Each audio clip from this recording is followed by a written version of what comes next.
মকিম অবস্থায় রোজা শুরু করার পর সফরে বের হয়ে সাধারণ কষ্টের কারণে রোজা ভাঙ্গা জায়েজ নয়।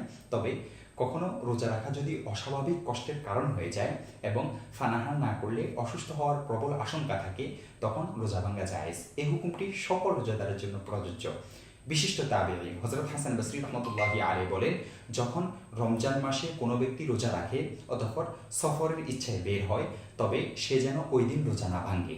অবশ্য তার যদি অধিক পিপাসিত হওয়ার প্রবল আশঙ্কা হয় তাহলে রোজা ভাঙবে এবং পরবর্তীতে এর কজা করে নেবে। দেখতে পারেন মুসান্নিফে আব্দুর রাজ্জাক 4 নং খণ্ড 270 নং পৃষ্ঠা, হাদিস নং 7763, অমদাতুল কারি 11 নং খণ্ড 43 নং পৃষ্ঠা, রদ্দুল মুখতার 2 নং খণ্ড 431 নং পৃষ্ঠা, ফাথুল কদির 2 নং খণ্ড 284 নং পৃষ্ঠা, আল বাহরুর রাইক 2 নং খণ্ড 290 নং পৃষ্ঠা, ফাতাওয়া হিন্দিয়া 1 নং খণ্ড 206 নং পৃষ্ঠা, বাদায়ে ওয়াস সানায়ে 2 নং খণ্ড 245 নং পৃষ্ঠা।